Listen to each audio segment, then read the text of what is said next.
Olá! Agora vou falar da última transformação gasosa, que é a transformação isobárica, ou Lei de Charles. Transformação isobárica é aquela com a pressão constante. Imagine a seguinte situação. Eu tenho aqui um frasco fechado, então eu tenho uma certa quantidade fixa de gás. Esse gás ocupa um certo volume, V, e está numa certa temperatura. Aí eu vou aumentar a temperatura. O que vai acontecer com o volume?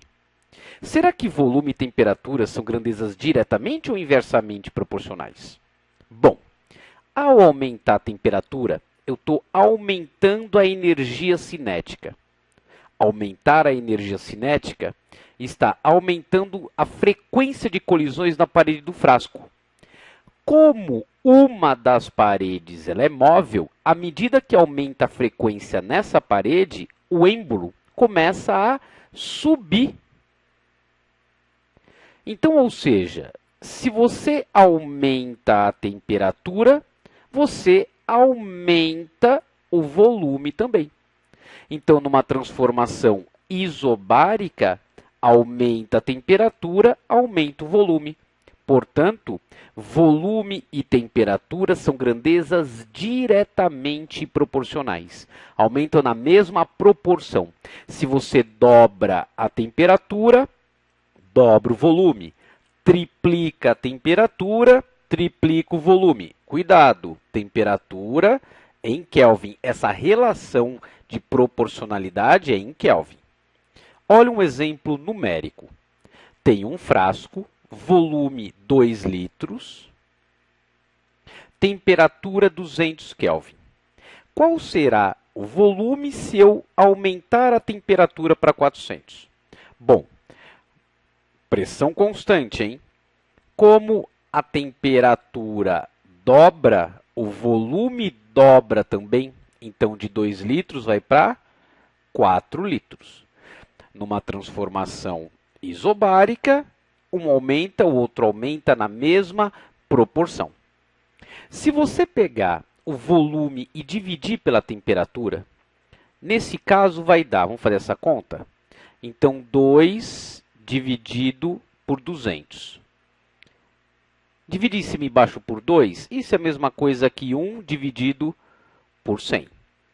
Se você fizer a mesma divisão aqui, 4 dividido por 400, dividir em cima e embaixo por 4, é a mesma coisa que 1 por 100.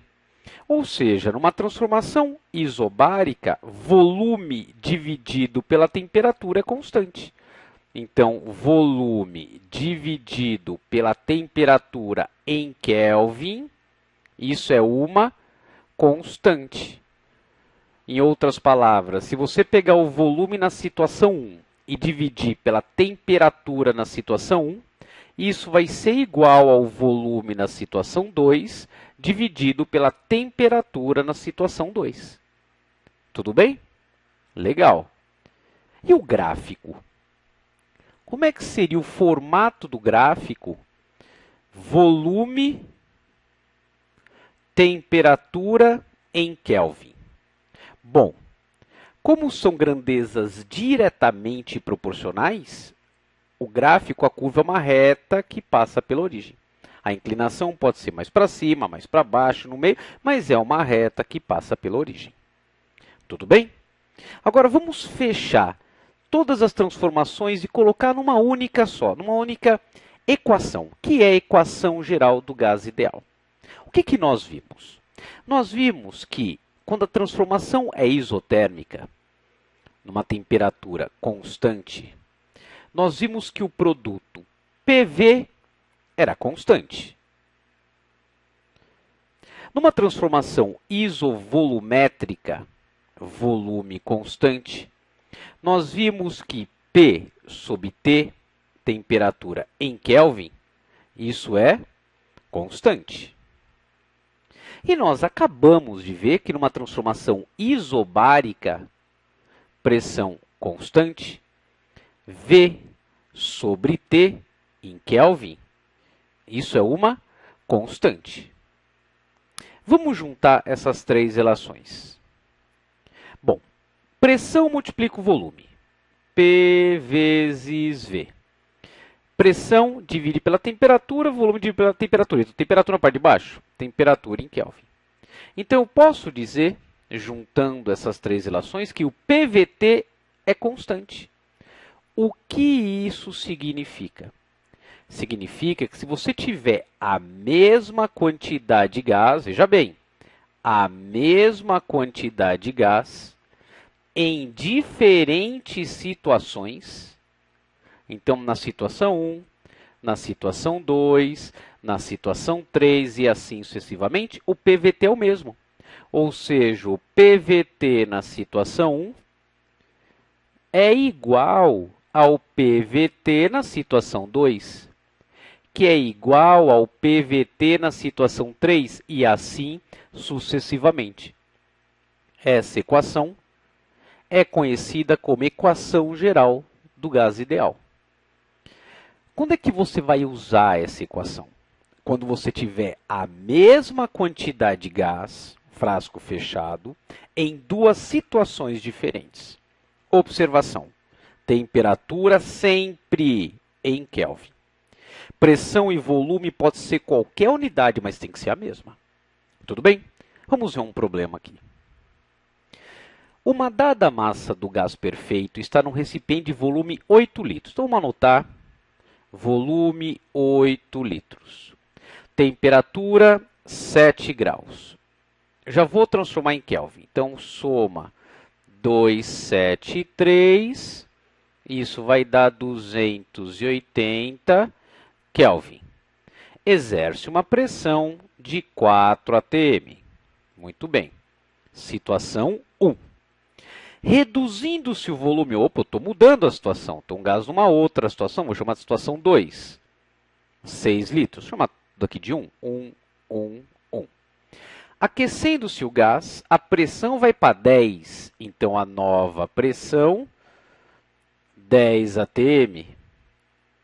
Qual é a temperatura que o gás foi aquecido? Qual a temperatura final?